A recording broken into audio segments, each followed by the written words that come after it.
Hello. Hey. We're back. It's the show. On our typical Friday schedule. We are starting a cult. Granum, Jake, and Griffin's here.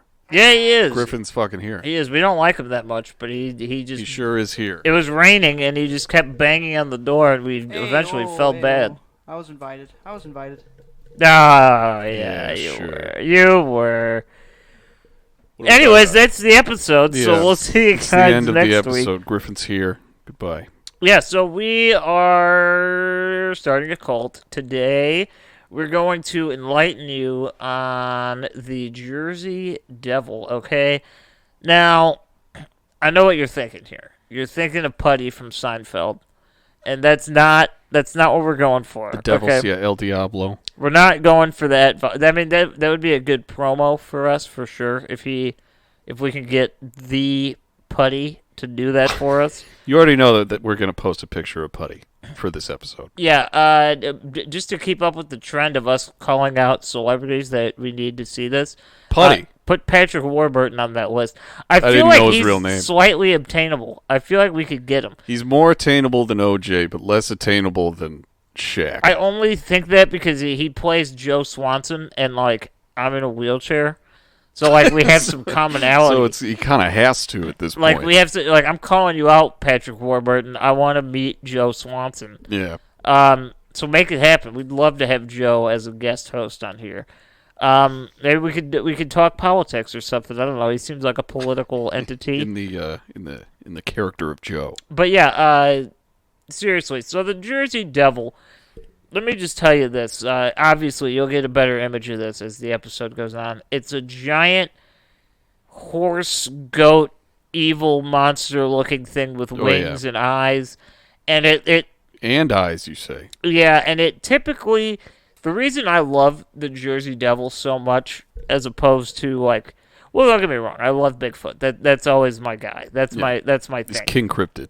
But the Jersey Devil, he kind of just minds his own business, and people don't really go looking for him. It's just like, oh, there he is. Yeah. And he's always present and accounted for when necessary. So we're going to go to the East Coast, all right? We're going to go to the Pine Barrens, all right? And for those of you that know anything about the Pine Barrens, good for you. I'm going to give you a little bit of information. I knew nothing about the Pine Barrens. So the Pine Barrens, they're called that because essentially the land is kind of useless. You can't really grow much. There's not much natural water that's in this plot of land. Plenty of pines, though. But it is now a national park, and I've never been there, but it looks really cool. I don't know if you guys are familiar with The Sopranos. Yes. Yeah, okay, Yes. We got Griff chiming in. There's If you ever want the microphone, just, like, reach for it. If you're talking Sopranos. There's that episode where they bring that Russian guy into the woods, and they strip him down to his underwear, and then he escapes. And they're trying to catch him. Well, that was in the Pine Barrens of New Jersey. So that's what I'm talking about. If you want to visualize this, that's the best episode. Actually, it's like top 5 episods for sure. Definitely agree. But that you can visualize it very simply with The Sopranos, because this is where the majority of this story takes place. Now there's sightings that go down to Pennsylvania, West Virginia. There's something about West Virginia that cryptids really seem to really like it. To. Yeah. But for the most part, we're going to be sticking with New Jersey, at least for the hefty majority of this episode, because that's where the origins take place, and this is where the early sightings are. Yeah. It's the Jersey Devil. It's also known as New Jersey Devil. So it just pins it right there. Ooh, I have one thing to add really quick. One of the stories that I'm going to be talking about later of these sightings, it is a extremely famous person's brother that saw the Jersey Devil. I know exactly who you're talking about. Okay, all right. I didn't know if you did, and I was going to say we could have some guesses. But that was something I came across. I was like, what the fuck? I figured you might know, because we were doing this together. But Griff, I doubt if Griff would know, and if you guess it right, I'll give you $45. Wait, you want to do the guess right now? Does he know it? Do you know it? Know Are you it? going to play me here? Are you juking me? No, I don't know. I can guess, though. All right. You take a guess. What? Can I get one hint? Yeah, it's a guy, and he's super, super famous. A guy who's super famous. I mean, within the past 250 years. internationally famous. So he's old. It's not recent. Oh my God! Is it like Napoleon or something? That was spot on. It's Napoleon's brother. Wait, are you fucking kidding me? Yeah. Are you that's serious? Spot on. Holy shit! Griff, have you been like playing the long con? Because you asked me like 4 times what this episode was about, and you just nailed that on the fucking I think head. he knows. Holy I give it to you. That was Wow. a solid guess. I What can't the deny fuck, that. Griff? But That was amazing. So with that All right. spectacular guess, we will be talking about Joseph Bonaparte, Napoleon's I am brother. freaked out right now. That was good. That was That good. was fucking crazy. All right, That was 100% right there. we have to move past I'm it, not or else giving I'm you never gonna $45, get over but- that. I'll give you a high five. Yeah. All right. So the New Jersey Devil, the Jersey Devil, it's a legendary cryptid said to inhabit the Pine Barrens of South Jersey. Though an image of the creature has never been captured, common features like Grant described, the witnesses paint a picture of a bipedal kangaroo-like creature with a horse/goat-like head, large leathery bat wings, horns, tiny arms with sharp claws, long skinny legs with cloven hooves, and a long, thin, forked tail. So it's looking very strange.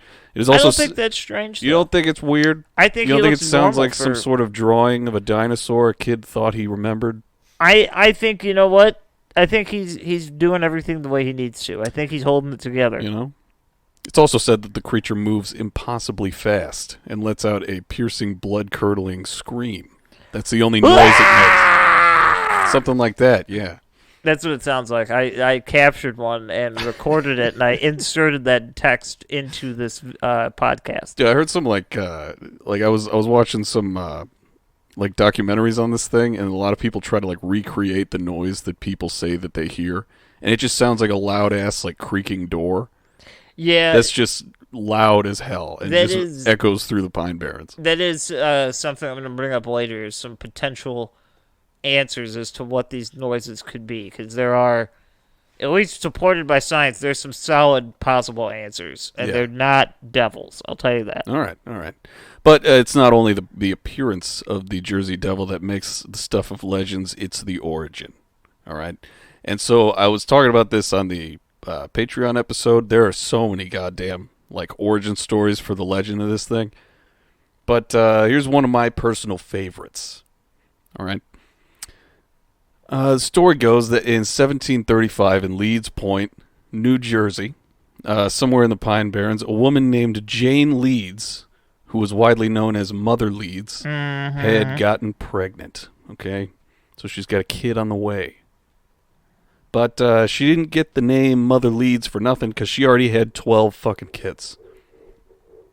So this was going to be her 13th child. Yeah, and see, I get the way to approach this specific origin story. There's so many different explanations as to where this thing has come from. It's kind of like an urban legend in that sense. So Oh, yeah. even with the numerology, like the 13th child, like Yeah. it's very cliche, I guess. But that's the point of the story, you know. Well, let's power through this one, and I'll get into some of the little variations. This is the afterward. best one, though. It is the best one. So, Mother Leeds, she had 12 kids. She was going to have a 13th. She was frustrated at this news. She was very upset.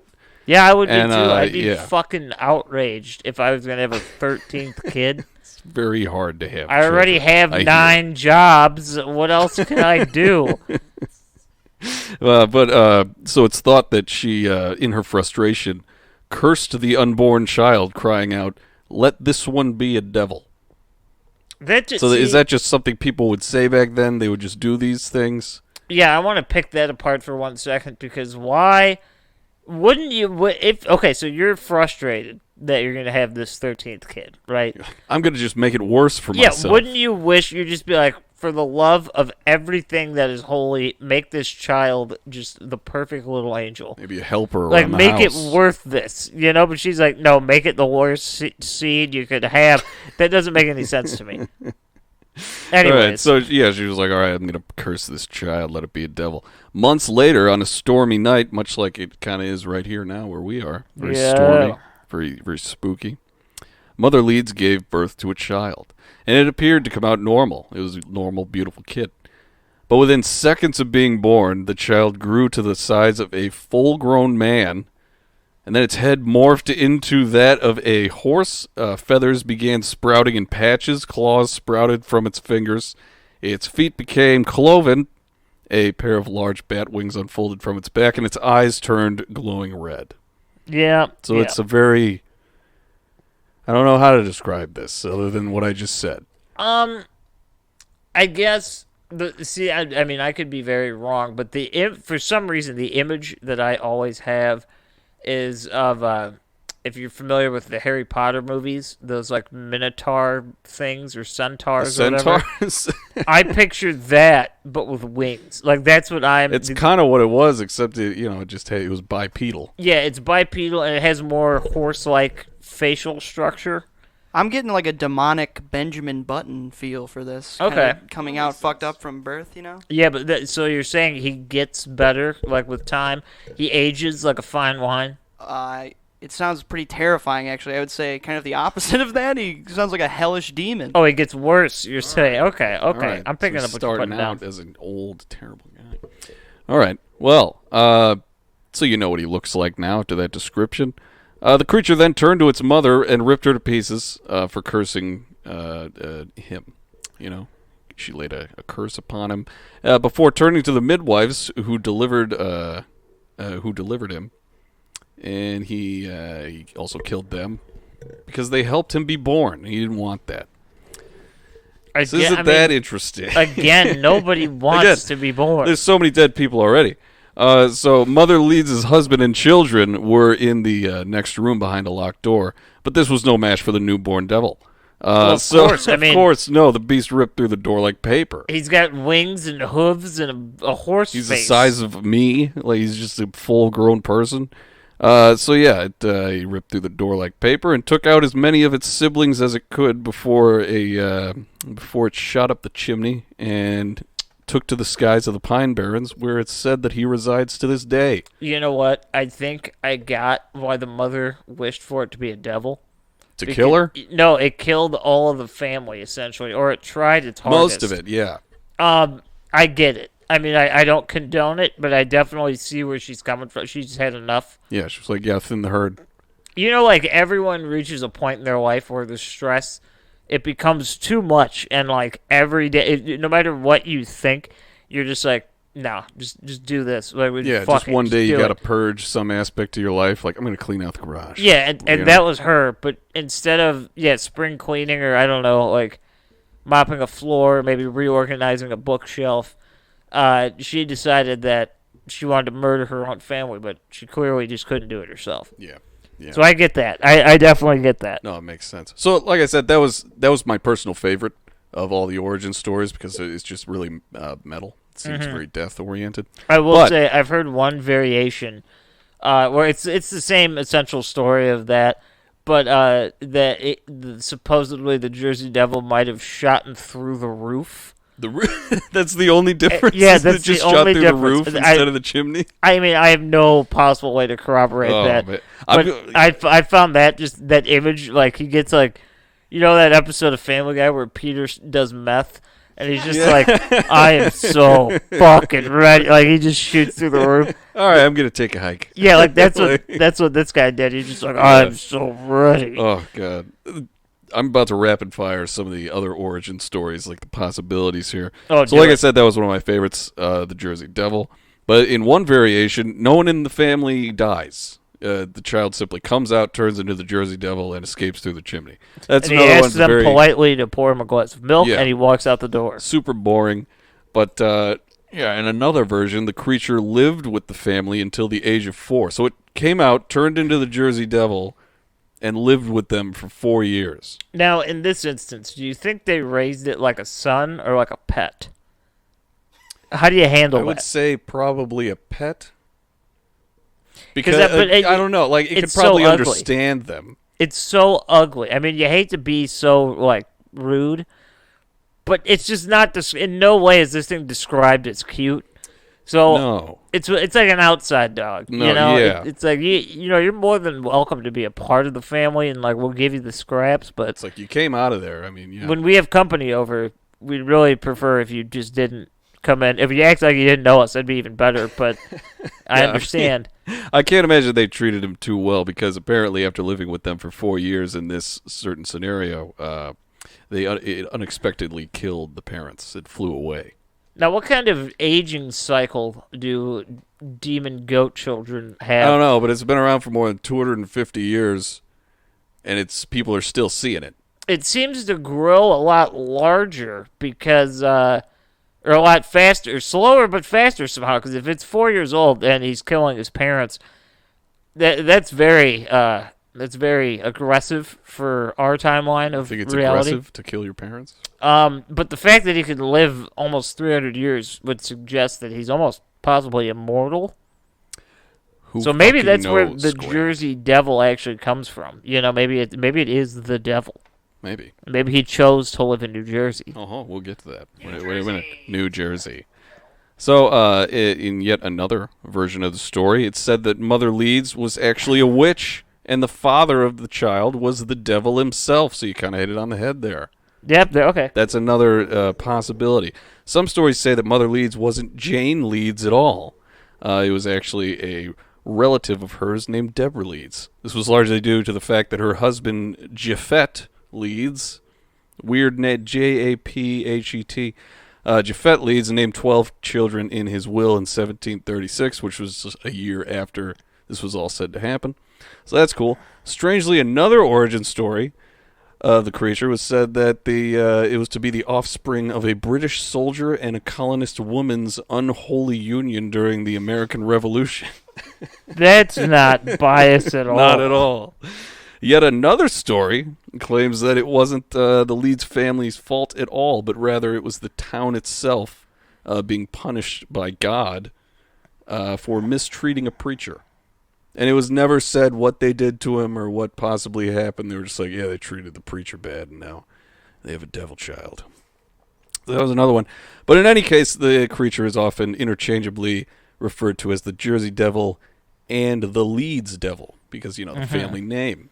Yeah. No, the Leeds Devil, it just doesn't roll off the tongue as easy to me. It's a little bit quicker. It's snappier, perhaps. Yeah. But the Jersey Devil, like that just... That has a presence when you It say does. it. It does. If you It's say like, that... I'm here. Chances are this is one of those cryptids, too, where it's like... It's one of the lesser-known ones, but you could say it, and most people would be, like, vaguely familiar with it. I think there's a hockey team named after him. Yeah. The New Jersey Devils. Yeah. Yeah. Yeah, and I don't know, anybody that's ever watched the X-Files, they have a Jersey Devil episode. Yeah. That one's really good. It's creepy as hell looking. They show, like, the hooves. It's like, Ooh, cloven. The X-Files are fucking cool. I don't know whatever happened. I need to revisit that. Oh, Because I've only seen like a couple episodes and I loved it, but I never like dove in. it's so good. It's just everything that we want in television, and it's there. All right. And the main actor's a sex addict in real life, or he was, so that's just even Isn't funnier. that fun? You can just picture that when it's boring.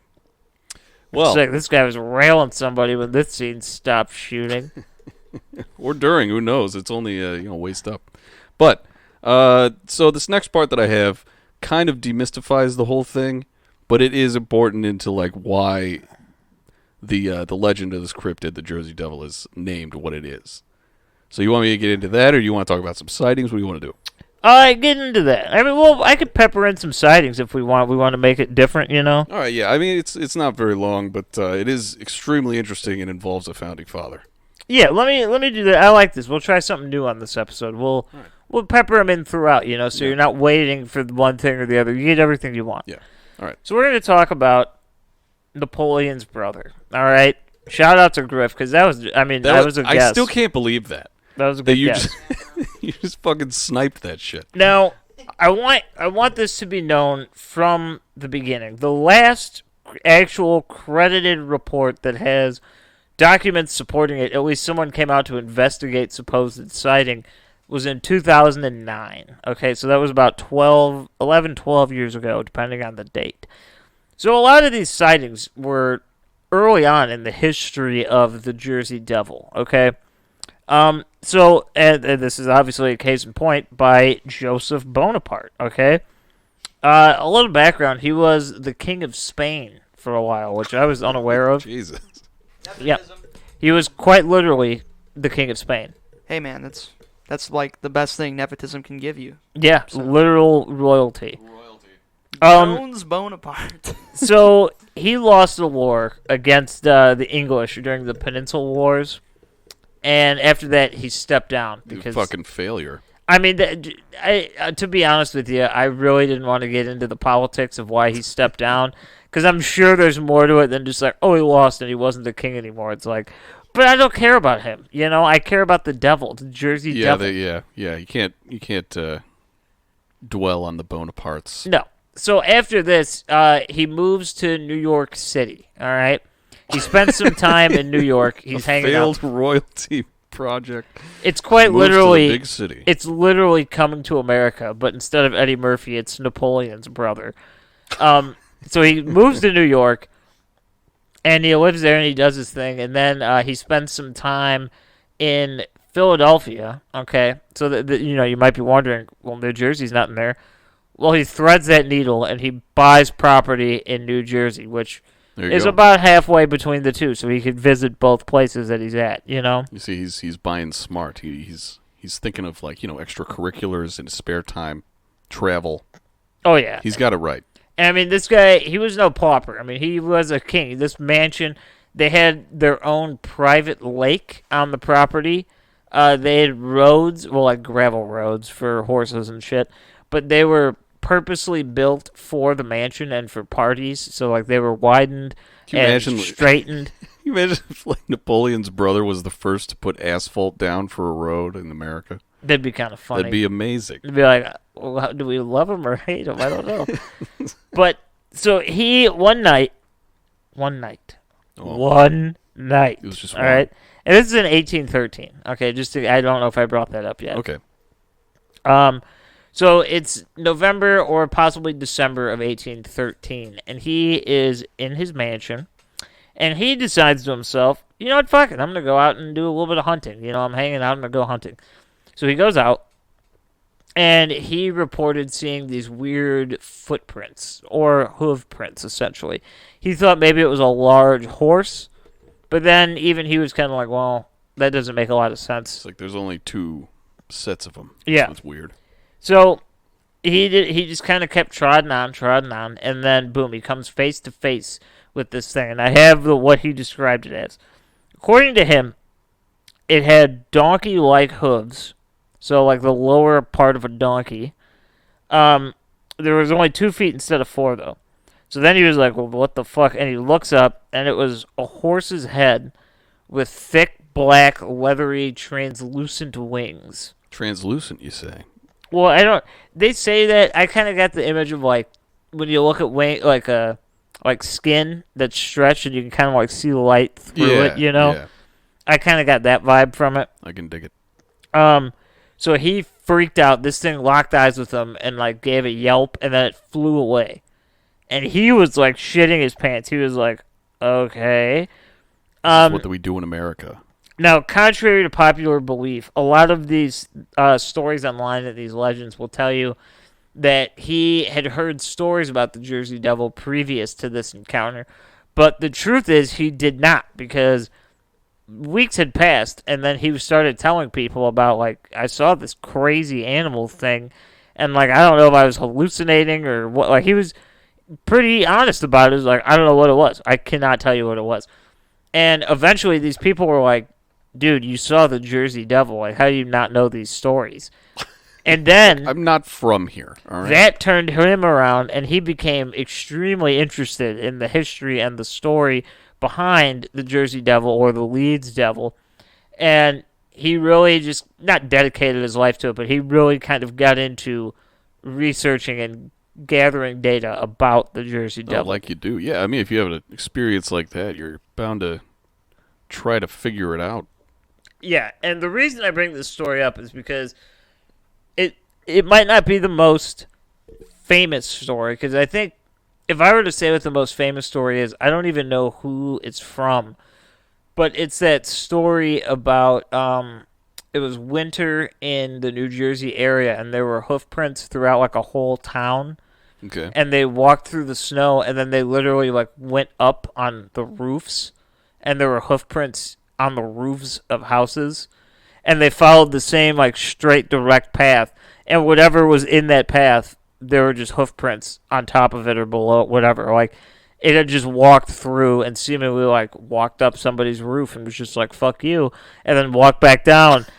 And that's the story that I find at least the most common. That one kind of pops up a bit when you're looking for this. Well, yeah, that's bound to raise some alarms. But Napoleon's brother Joseph Bonaparte, that's a huge story because realistically it's credible. And I mean, if you're gonna look at this through the lens of 2021, you're gonna have a skewed vision. But back in this time in 1813. People of high political standing, they were not seen as liars.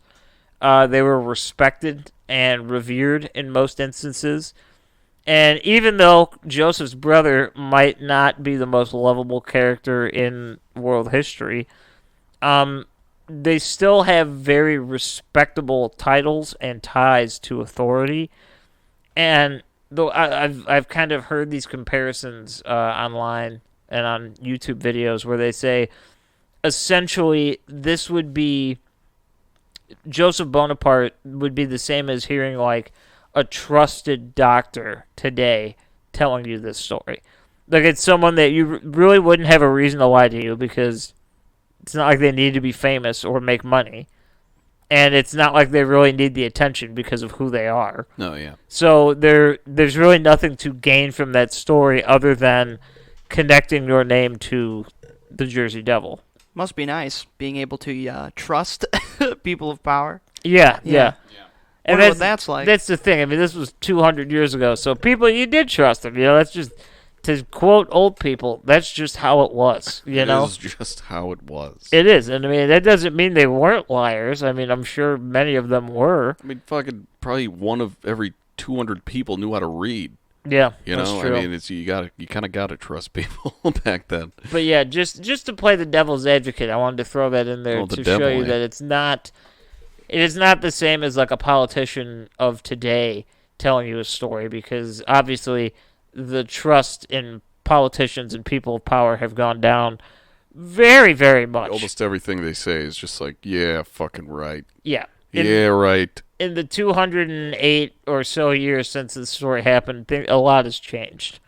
But quite a bit. At this time, this was a big deal. Like, people really responded to it because it was a respected member of the community that was saying they witnessed it. It's like, oh shit, like if he saw it, he must not be lying. It must be real. Yeah. I like that story. It's a good story. Do you want me to go now? Because it just kind of dashes it away. Yeah, go right ahead. All right. For this story, a man who deserves a brief little section is a man named Daniel Leeds.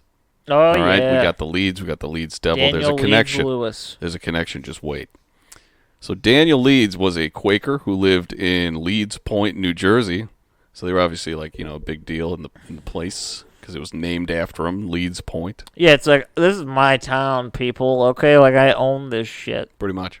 So he was a Quaker there, in New Jersey, in the late 17th and early 18th century. On top of being a Quaker, he was also an astrologist and a writer of almanacs and pamphlets. So he was a little writer. He was known as a believer in the occult, which at that time simply meant like hidden knowledge. So he was just kind of like dabbling in other faiths to see what was going on there. Mm-hmm. So Daniel's Quaker community actively spoke out against him. Quaker community. It's not as hard as I thought it would be to say that. It is fun to say, though. It kind of rolls.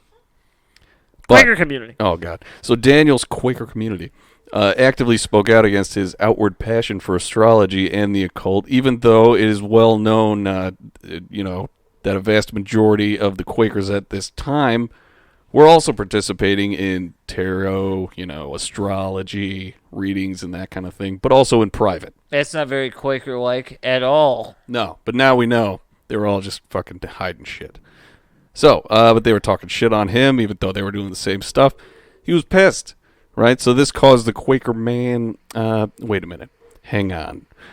Because of this, Leeds started publishing anti-Quaker pamphlets and stories. Okay, so we went against his own faith here. Wow, this guy turned real fast. Yeah, He's like, wait. super immediate. No, never mind. I don't like you guys. No. So this caused another man who was a Quaker named Caleb Pusey to engage in a sort of pamphlet war with Leeds. It's not spelled, like regular pussy. It's P-U-S. It doesn't matter. P-U-S-E-Y. It is, yeah, though. Caleb Pusey. Pusey. Pusey. Sure. I'm just going to say pussy, though. It's Caleb Pusey. Pussy. So, Or it's yeah. like Pisces or something totally different. It's like Colonel. His name's actually out of his last name's like Jones. Here's another I pair of spell it words that's weird. fun to say. Pussy published a book, a book in rebuttal called Playgirl. Oh my god! So he published a book in rebuttal called Rebut Daniel Pussy. There Daniel you go. Leeds justly rebuked. So it's No one's gonna listen to this guy named fucking what's his name, Caleb Pussy. Caleb Pussy. No one's gonna listen to him because it's like an internet name that like would be funny, Like if you saw It's that hilarious. on Reddit, you'd be like, "Oh, that's clever. I like that." That's like having the name Dick Buttkiss. Yeah, a I little mean, bit. Yeah. Pretty much, yeah. Caleb Pussy. You heard it here, folks. He's integral to this story. Or who was that dude that was on it was Viva La Bam, and they interviewed him because his name was like Dushan Mandick, Yeah. and they just like loved him. His first name was like Dushan. Grant, What? we used to say Dushan Mandick so much, and I never knew where it's from. You just blew my fucking mind. Yeah, right no, they there. like That's all I wanna interviewed. It was say. some just random guy whose name was Dushan Mandick. They were like, "You have to be on the They're show." like, no fucking way. And they like show his driver's license and Yeah, shit. he's like, "I'm not kidding. My name is Dushan Mandick." But so Pussy published a book called in rebuttal to Leeds is speaking out against being a Quaker and all that, called the Rebuker. Wait, no, Daniel Leeds justly rebuked. And in response to that, Leeds published a book called The Rebuker Rebuked. Wow. So this is how they fought back then. This then began taking the form of just like public name calling, and because of the anti-Quaker writings from Leeds, Pussy was successful in convincing the masses that Leeds was a harbinger of the devil. Okay. Right? So it's all kind of tying together. After his retirement, Leeds's, his son Titan Leeds took over his writings. They got some cool names. Right? Isn't Titan like a sick name? Titan, like that. What is that besides like what they titan of refer to as industry. like King Kong and Godzilla and like the football team from Tennessee? Pretty much. Like a titan of industry. It's like you just sound so much cooler than you actually are. He kind of gets schooled here. Wait a minute. We'll get into it. All right, so He gets pussy schooled. pretty much. All right, so yeah, his son Titan Leeds took over his writings, and the Leeds Almanac became the most popular almanac in the country for a very short time. Oh, However, I know where this is yeah, going. this was around the time that Benjamin Franklin was publishing Poor Richard's Almanac, and so Franklin used Leeds's. He used his. Here, wait a minute. He used the Leeds family belief in astrology to utterly demolish the rival almanac with the written word. So he did this by jokingly using astrology to predict the death of Titan Leeds on the upcoming date of October 17th. And although Titan didn't die, Franklin published an obituary for him anyway. Yep. Mm-hmm. Okay. So this caused Titan to angrily respond with his own almanac, saying that he was indeed alive, to which Franklin responded that the response was written by the Leeds ghost. So he's just like, this guy's dead, he's just writing from the grave. Yeah. Ben Franklin, for all that he is and was, he was a jerk. I mean, well, maybe not. He was a prankster, It's like, you know? It's like ruthless, man. It's Yeah. like brutal. Yeah. He's like, no, he's dead. He's like, no, I'm not. He's like, the ghost strikes again. Yeah, But, and then didn't he end up like buying the rights to Leeds Almanac and then kept publishing it with false information. Yeah, so all right, we'll get into that. So it was through these like pamphlet feuds and writings that Titan Leeds became known mostly as a devil because he was like insulting him. Ben Franklin didn't even stop doing this after Titan Leeds actually died in 1738, publishing a congratulations to the ghost of Titan Leeds for finally ending the charade. Wow, good for him. Isn't that just a big fuck you? That's so like, I mean, damn, like they, like when older people, this is for the younger people out there that listen, maybe not even younger, it happens to everybody, but when the older generation is like, you kids just have no respect. Literally, one of the men that founded this country was an asshole. And that's just what it was. Like, he made fun of this man saying he was dead, and then when he finally died, he was like, "Congratulations." He's like, "Good, good job." I mean, yeah. To me, it's just like there's always bad apples. Yeah, that's just the Ben Franklin's point of it. crazy.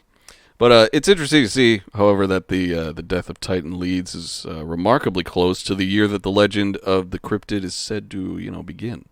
It's about 3 years off. Many believe that it was a combination of both Franklin's ruthless writings regarding the family and like the association with the devil thereafter, and the Leeds family crest, which is interesting because the Leeds family crest has like 3 dragons and a cockatrice breathing fire, which is just a fucking chicken breathing fire. Okay, I was going to ask. I didn't want to sound cockatrice like is I a was chicken unaware. dragon. I was like, I've never heard that term. Yeah, so it just has monsters on it. So they're just like, oh, it's probably an amalgamation of that shit. Okay, so now we're getting somewhere for both the skeptics and the non-skeptics. Mm-hmm. We're getting somewhere for everybody. All right, we're pushing to a head here. So for the skeptics, people are just like, yeah, I mean, it was just all these things, association with the devil, all these images of crazy dragon, a bunch of different monster things. Maybe that's just where it came from. But, Grant, you never know. You never know. You never know. And my big thing with stories like this, okay?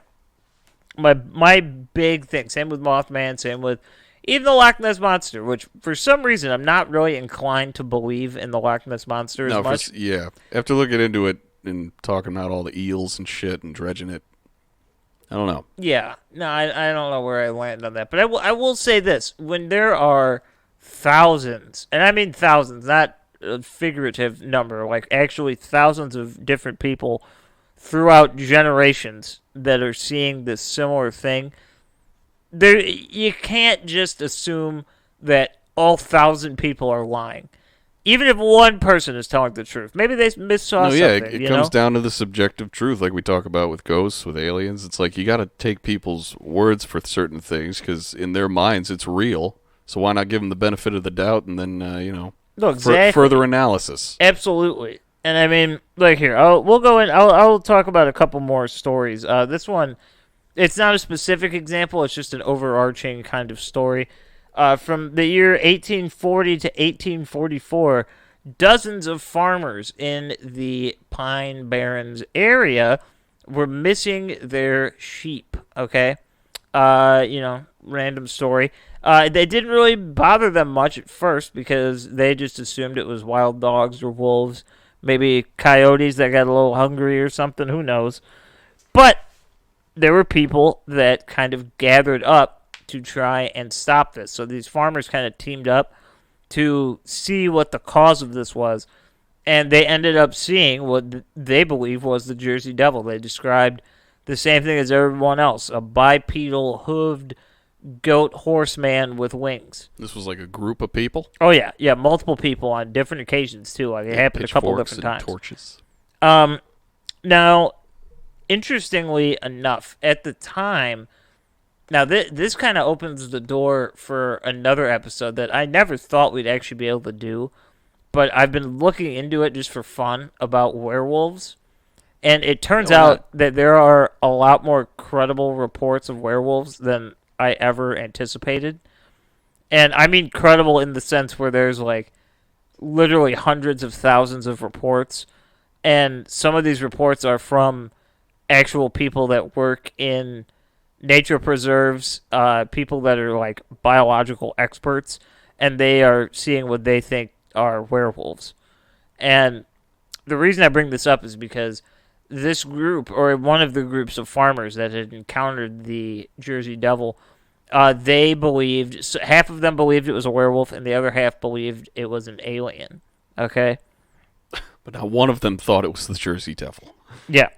They didn't know really where to land on it, but the reason I find that interesting is because these people, okay, again, let's put ourselves in the mindset of these people. These are down-to-earth farmers in New Jersey in 1840. Just calling it like they see it. I know people have images of farmers, right? That, oh, they're rednecks or hillbillies or blah, blah, blah. Farmers, I've met a couple legitimate farmers in my life. They're very no-nonsense people. They like to have fun. Don't get me wrong. They'll have a drink and they'll party and they'll cut loose. But they work hard as shit. Oh, yeah. Like, they are hardworking. They don't have time to worry about, like, practical jokes. Like, oh, we pulled one over around the whole town. Practical joke is like hiding the hoe. Yeah, like, they just... However you want to take that. They simply do not have time to come up with a charade like this for a town. Because they literally have to work to survive. Their animals and their farm. It's not only their lives, it's... In this case, it's the lives of all the people in the town because they rely on the farmers. So you take that into account, and then also you have to take into account they're fucking farmers, okay? They know what animals look like. And when they're all looking at the same thing, they're like, that is not an animal. I don't know what that thing is. That is not... I would call that a creature. Yeah, they're like, that is some type of monster or beast. Yeah, I never really got that argument of, like, the dumb farmer. I mean, I'm sure there's plenty of dumb farmers, but, like, there's no way that they're all...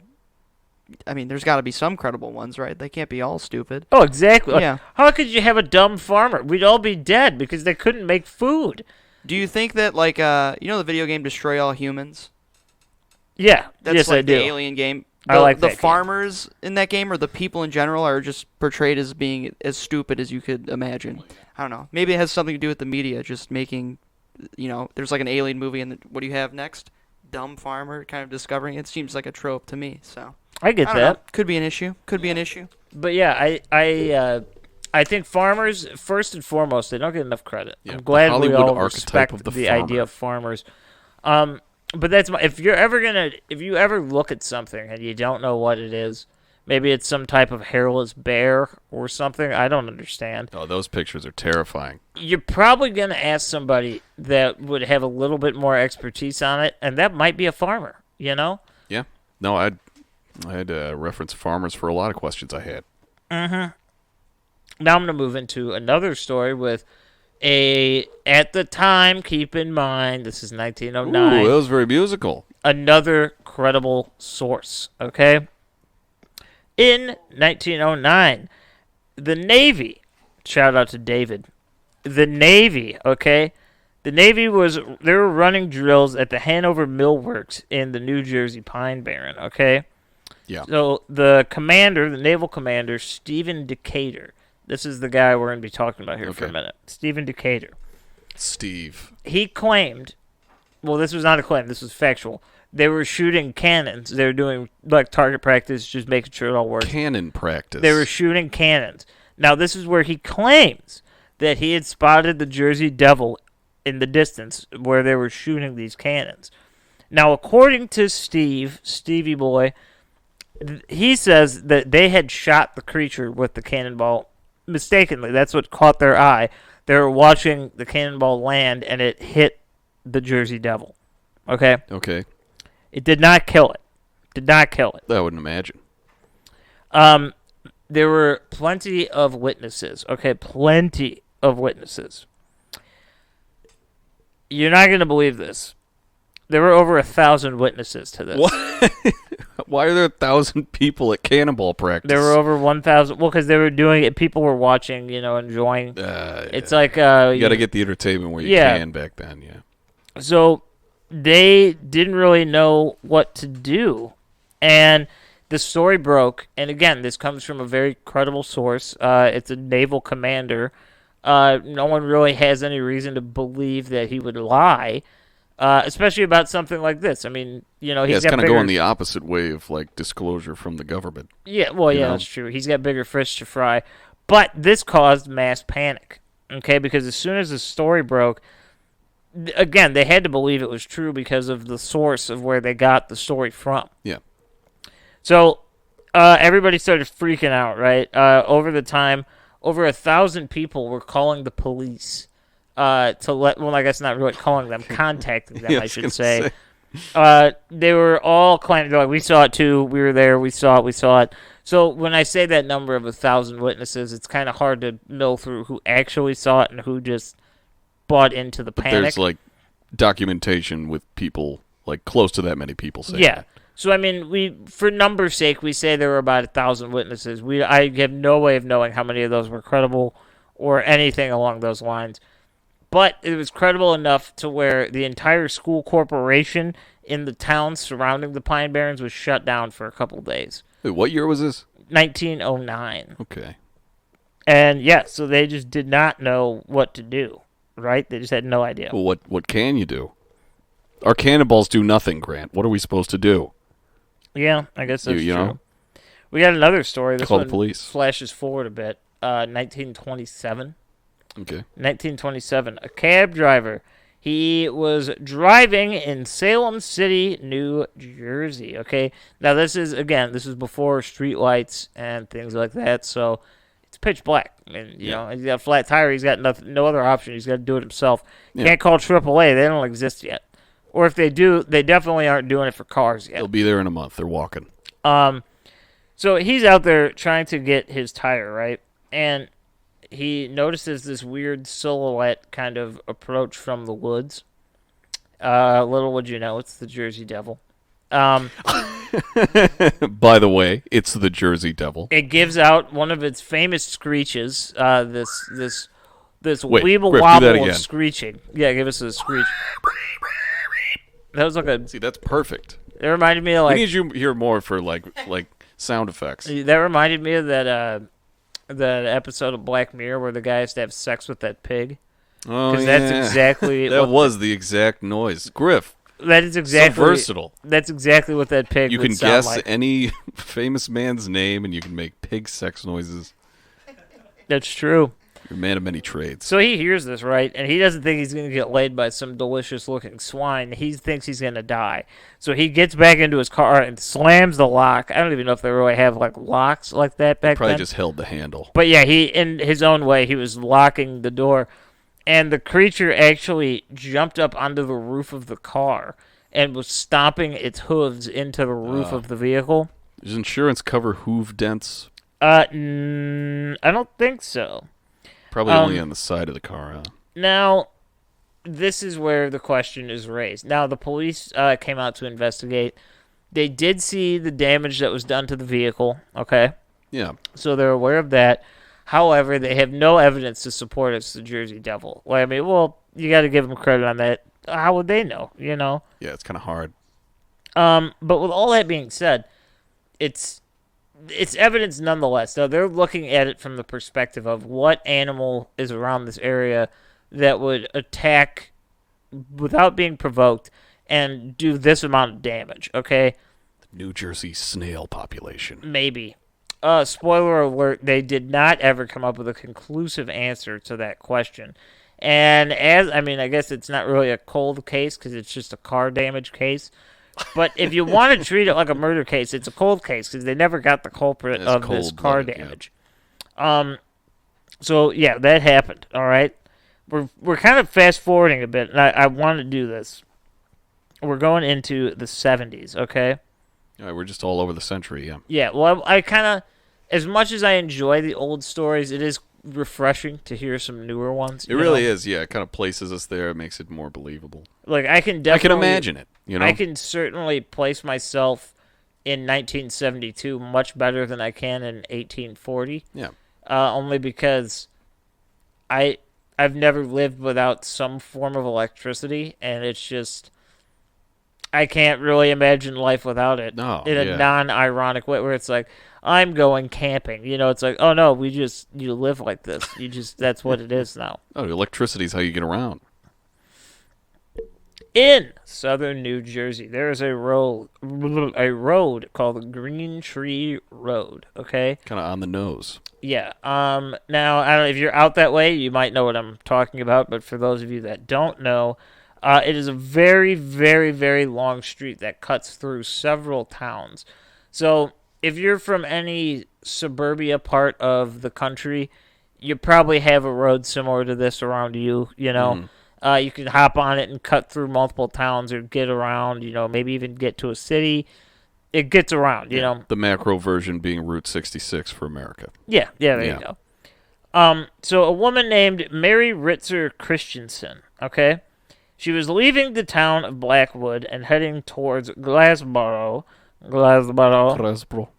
and she saw a creature crossing the street in her rearview mirror. And that's a very pivotal part of the story to me because It was behind her after she passed. yeah, I'll do the story, then I'll Go. explain why. She claimed that the animal was roughly 25 feet away from the back end of her car.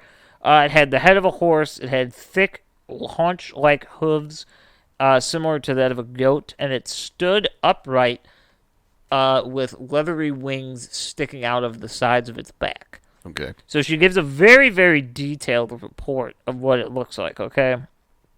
After this, she just she punched the gas and got the fuck out of town. Like you do. She got out of Dodge, which I don't blame her, because I would do the same thing if I saw this. Now... this is it's a really short story, but the reason I like it is because it's not someone trying to gather fame or infamy from this story. In most stories of sightings, be that any cryptid, people are going to embellish a bit, okay? And I think a lot of stories might be something like this, where maybe they saw what could be a cryptid behind them or in a flash really quick. And then as the story comes out, it turns into, well, it was right in front of me. I walked right up to it. I saw it. Yeah. And her story does not do that. It stays very true to... She's pretty honest in saying that she was unaware of what it is. She's like, I could be wrong. That's what I saw, but I mean... Yeah, so you kind of admire, like, how modest it is. And Yeah. how, like, this is all it was. Yeah, and it wasn't... I don't know what it was, but this is all that happened. It didn't attack her. It didn't get close enough for her to touch it or smell it or feel it. It was a passing glance that she had noticed it. Here I am, and then she said, I'm leaving. Yeah, That's essentially. it. Yeah. And I like that only because, well, like I said, it really kind of adds to the feel of a nice story. All right? It is, yeah. And I honestly didn't know that there were so many actual, like, sightings of this thing. Because, like I said, like, at the head of this, I think, there's no actual photographic evidence of it, but the amount of, like, actual sightings, like, people reporting sightings, is astronomical. Mm-hmm.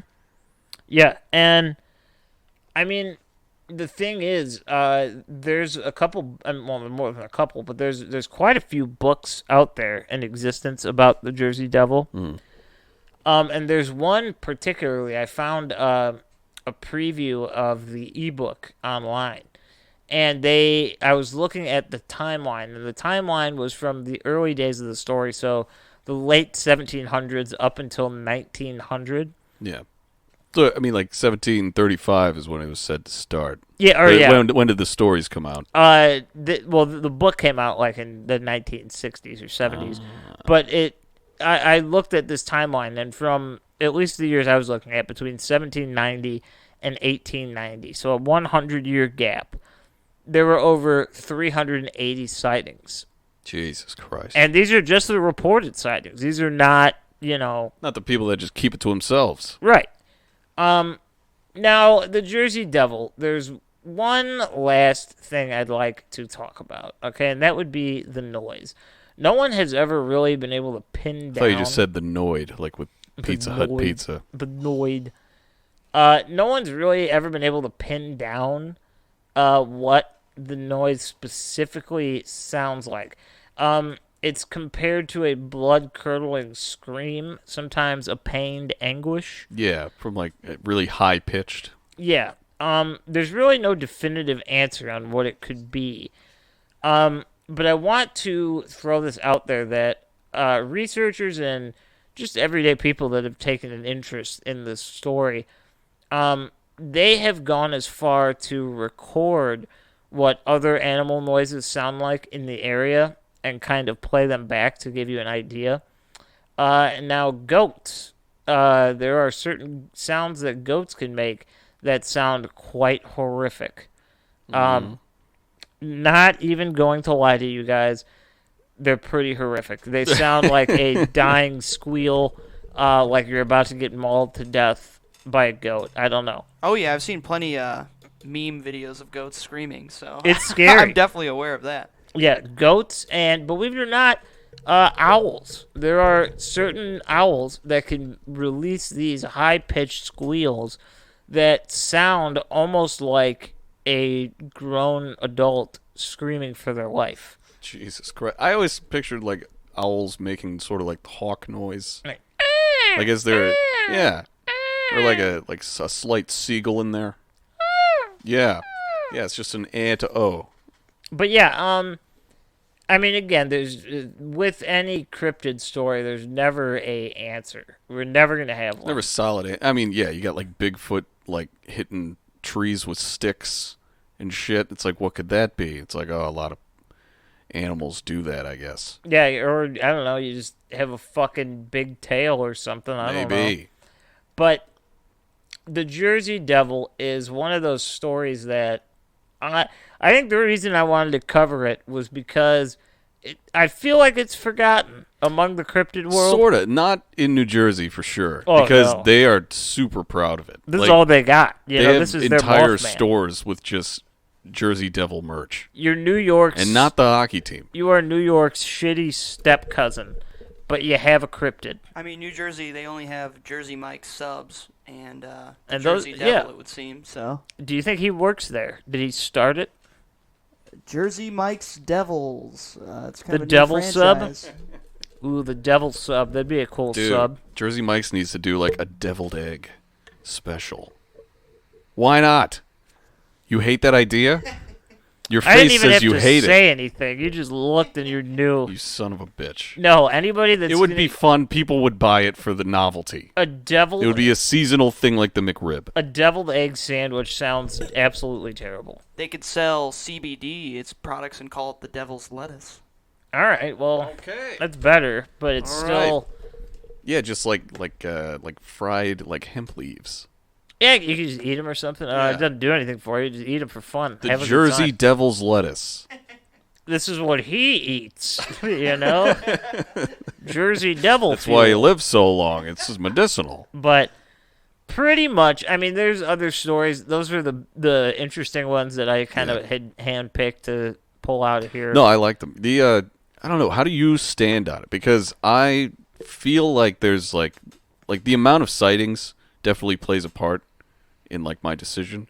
But also I know that all that other shit about the background of like how things possibly could have come together within the legend itself. But am I saying that if I went to the Pine Barrens I wouldn't be a little on edge? No. Oh, I would definitely be like, I'm going to see something. Yeah, I would Something not might like happen. it. Like the potential would be enough to make me queasy. I would not like it. Now, obviously, no, I do not buy the Mother Leeds story. I don't know. I think it's a really interesting story. It's fun. It's kind of got everything you need for a story like that. But do I think it's truthful? No. As far as sightings go, I don't necessarily think that it doesn't exist, but it might not be in the capacity that they think it does. I could agree with that. I mean, and I said, I know like the whole story with Daniel Leeds that I told, I said it kind of demystified it a little bit. But I feel like that just would, that would harken back to just the origin story, which we already said there's already so many different variations of it that it's like that almost doesn't even matter. It's the sightings that kind of make it more legitimate. Mm-hmm. And the fact that there are so many, I'm going to say I'm a 60-40 on belief here. Now, my last thought is this: the one cryptid that is out there, or supposedly out there, that I can almost definitively tell you exists is the Thunderbird. Okay. Yeah. The idea of extremely large birds is like not foreign or weird. Dude, Thunderbirds are used as like, oh yeah, people think it's the Mothman, but it was actually a Thunderbird. No, exactly. Like it's like the oh no, it was this of some like cryptid stories. So large birds, and I mean, I don't necessarily, when I say Thunderbird, I don't mean like a specific species of bird. It's just a big ass bird. Yeah, just a giant bird. It's bigger than any bird you've ever seen. I mean, I've never seen one personally, but I've seen some birds that I've looked at and been like, That's whoa. enormous. And That bird is my size. I can imagine in certain parts of the earth, there are birds that are larger than birds I've seen, and I would be probably petrified to see those. Now that doesn't really help us with the hooves, but maybe it's sort of like a god sort of thing, like Pan. Maybe it's a trickster. Maybe, yeah. Keeping in the shadows, but coming out just to confuse us. You never know. And help capitalism by selling shirts. Well, that's the best way to do it. That would be great. Wristbands and shirts. That's how you It's get to like us. Nessie. It's like Loch Ness. The entire like economy around there is based off of Nessie. Yeah. And if people are just like, no, it doesn't exist, it's like they're all going to go out of business. It's going to be nothing. Oh yeah. But I would have to say this. I guess my last thought on big birds. Birds are ugly as shit. Have you ever seen They birds? don't look anything like me. Yeah. No, don't get me wrong. There are cute birds. Like when there's a little baby bird or something, it's like, aw. Yeah, you got sky birds, land birds, ocean birds, otherwise known as alligators. But I'll tell you this: dump a glass of water on a bird and tell me how cute it looks, because it looks terrifying.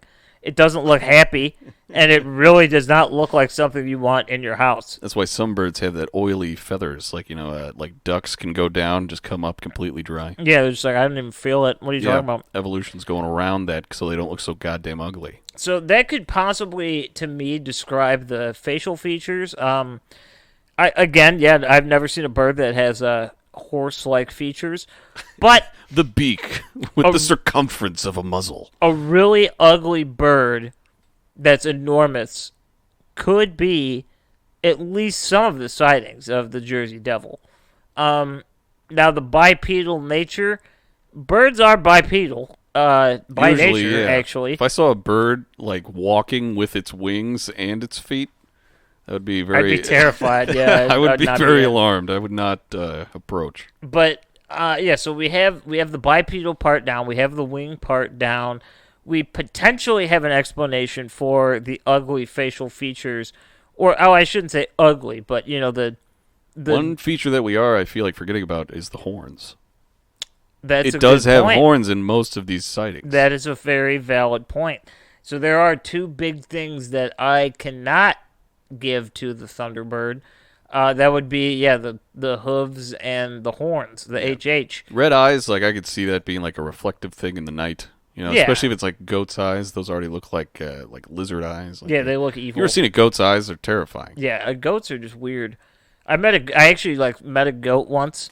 I met a goat. His name was Paul. At a zoo, and it was hilarious because the guy that owned the zoo, it was just like his property. Like it was like he owned like a shit ton of acres, and he just like had a bunch of animals. And he had a goat that lived in his house with all of his dogs. So the goat just like grew up. Why, with all that property, would you let a goat live in your house? I don't know. I don't know if it was like sick or something, but anyway, the goat was raised with these dogs, so it thought it was a dog. Like it would bark and like play fetch and That's badass. it would want you to like pet it and like look at it and play with it. But it was a goat, and it would straight up like bark like a dog. Like it would make the same noise a dog would make. It was really weird. It was really weird. So animals are capable of very strange things. What was the ghost's name? Do you remember? I was too young. God. I don't remember. Damn it. It was in Wallace, Michigan, though. The guy had a TV show too. It was called My Life is a Zoo. Oh my god. And if you ever, it was on the Discovery Channel. I'm sure you can find it somewhere. So just so you guys know, I'm not crazy. Yeah. I think I actually remember the goat's name. I think it's actually Caleb Pusey. It might be. Callback. It might be. But yeah, if you're ever looking for a fun zoo to go Pussy's all over this story. I think it was called the DeYoung Family Zoo. Why does that sound familiar? Because he had a TV show. That's crazy. He had a TV show, man. You met the TV show goat. Dude, he let me feed a grizzly bear. Dude, I did that in the Smoky Mountains. I was like feeding them apples, but they were all just like fat and in cages. It was kind of sad. See, these guys. Well, this guy was nuts. When we got there, he was feeding the grizzly bears leftover spaghetti because that's like what he made last night, and he was just giving it to the bears. That doesn't seem right. And he was wrestling with the bears, like he was on his back, like pawing at the bears. He's gonna carbo load bears and then wrestle them. And then, I was young, and like he was just like he was very like friendly, probably because I was in a wheelchair, so he was like, oh, "I'll be nice to this guy." But it benefited me because hey, little boy in a wheelchair, watch me wrestle this bear. He did, and like for your entertainment. What happened was what kind of gladiator shit is this? The bears, they're in like this large steel fence, and then it's kind of similar to like what you'd see outside of a prison, where you can like the outside of the fence, you can open that and like walk in, and then there's like a path. But you're sandwiched in between two fences. Yeah, it's like a caged-in pathway. Yeah, so it's like you can go into the fence technically and close it behind you, but then there's still a fence guarding the grizzly bears from you, so you can kind of walk around the cage. So I went into like that where I was in between there, and he just gave me gumdrops, and he was just like, just put your hand through the fence. And I was like really afraid. He's like, just do it. They're not going to hurt you. So I just had gumdrops in my hand. And I just stuck them through the fence, and they were just licking gumdrops out of my hand. That's adorable. Yeah. So I did get to feed a grizzly bear. Were they like candy. full grown? Oh yeah, they were big motherfuckers. Damn.